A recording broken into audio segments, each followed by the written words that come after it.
নমস্কার, welcome back to my channel Puja's blog. আশা করছি আপনারা সবাই অনেক ভালো আছেন আর আমরাও অনেক ভালো আছি। আর এই যে সকাল হয়ে গেছে, এখন বাজে হচ্ছে 8:20। তো আমি যে ঘুম থেকে উঠেছি অনেকক্ষণ, একে খাইয়ে দাইয়ে হিঁচকে উঠছে। তো এখন বেরিয়েছি একে নিয়ে একটু ঘুরতে। এই যে আমার কুটু বাবা, একে নিয়ে একটু ঘুরতে বেরিয়েছি। তো এরপরে গিয়ে ঘরের কাজগুলো সব শুরু করবো। এখনও মুখ টুক কিছু ধুতে পারিনি, উঠছিল না, তাই জন্য তো বলে একটু টাইমটা দিলাম, দেওয়ার পরে যে হিচকি শুরু হয়ে গিয়েছে। তো এখন উঠে একটু ঘোরাবো, ঘুরিয়ে গিয়ে ঘরের সব কাজ করবো। তো তো এরপর আমার ছেলেকে শুইয়ে দিয়ে আর এই যে আমি তাড়াতাড়ি করে চা পাখিটিকে খাওয়া টাওয়া দিয়ে আর এইদিকে বিছান তুলতে চলে এসেছি। আর শিবাঙ্গি এদিকে ঘোরাঘুরি করছে। তো এইদিকে বিছান তুলে আর এইদিকে ঘরটা ঝাড় দিয়ে নিলাম, ঝাড় দিয়ে নিয়ে আর আমি স্নান করে নিলাম, স্নান টান করে আর এইদিকে পুজো দিতে বসে গেছি। তো এই যে ধূপটা শেষ হয়ে গেছিলো, একবার বসলাম, দিয়ে আবার ওটা ধূপটা নিলাম। তো এই যে পুজো টুজো দেওয়া হয়ে গেল, গীতা পাঠ করা হয়ে গিয়েছে। এবার আমি ভাত খেতে চলে এসেছি। তো কালকের তরকারি ছিল, সেই তরকারিটাই আর ভাত দিয়ে খেলাম। খেয়ে দিয়ে আর এইদিকে এই যে মাল কাটতে, সেই মালটা কালকে দিতে হবে, সেই জন্য তো তাড়াতাড়ি করে মালটা কেটে আমার ছেলেকে স্নান টান করিয়ে খাইয়ে দাইয়ে দিলাম। দিয়ে ওকে নিয়ে এই যে একটু ঘুরতে বেরিয়েছি নিচে। তো আজকেই প্রথম এই ব্যাগে করে ওকে নিয়ে ঘুরতে বেরিয়েছি। বেশ কমফোর্টেবল, একদম কাঁদছে না, কিচ্ছু না। এই ব্যাগে করে ঘুরতে ঘুরতে ঘুমিয়েও পড়লো।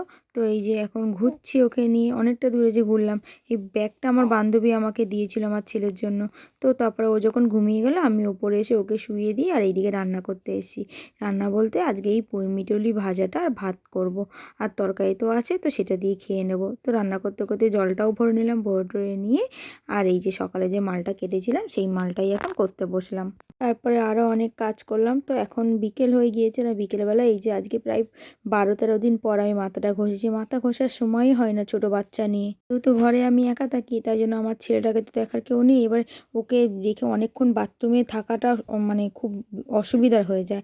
তো এই যে তারপরে মাথাটা চুল টুল বেঁধে নিলাম, বেঁধে নিয়ে আর এইদিকে আমি দুধের বোতলটা পরিষ্কার করে ধুয়ে নিয়ে আর এদিকে চা করতে চলে এলাম।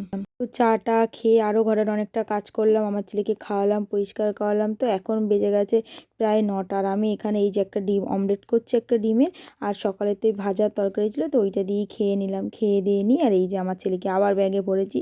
এই যে উঠে গেছে আর কাঁদছে, তো থাকবে না। তো ওকে এই যে কোলে কোলে নিই, জামা কাপড়গুলো সব ভাঁজ করে নিলাম। নাহলে ওই মানে হাত ব্যথা করে, হাতে শুধু নিয়ে নিয়ে মানে এরকম কাজ করতে। তাই জন্যই ভাবলাম ব্যাগটা করে নিই। তো এই যে জামা কাপড় গোছানোর পরে এই যে মালগুলো কাটছিলাম, তো সেই মালগুলোই এই যে আবার এখানে এই যে কাটতে এসে ওকে ওইভাবে নিয়ে নিই। তো কিছুটা মাল কাটলাম, সবটা আর কাটতে পারিনি। তো মাল টাল কাটার পরে ওকে এই যে নিচে শুইয়ে দিলাম, শুইয়ে দিয়ে আমি এইদিকে বাসন মাজতে এসেছি। তো এখন একটু চুপ আছে, একটু ঘুরলে নিয়ে চুপ থাকে। তো এই যে বাসন মাজতে মাজতে গেল, আবার ও উঠে। তো এই যে ওকে আবার কোলে নিয়ে আবার এই যে বাসনগুলো ধুয়ে নিলাম, কি আর করব। তো এখন বেজে গেছে প্রায় 11:30টার উপরে। আর আমার ছেলে এই যে ঘুমাচ্ছে না, কারণ আমি কাজ করছি বলে ও জেগে আছে। তো কি করব, তাই জন্য আর কাজ বাজ বেশি করলাম না, এসে ওর সঙ্গে শুয়ে পড়লাম। ভিডিওটা আজকে এখানেই শেষ করলাম। ভিডিওটা কেমন লাগলো জানাতে ভুলবেন না। ভালো লাগলে লাইক কমেন্ট শেয়ার করে অবশ্যই আমাদের পাশে থাকবেন। ধন্যবাদ সম্পূর্ণ ভিডিওটি দেখার জন্য।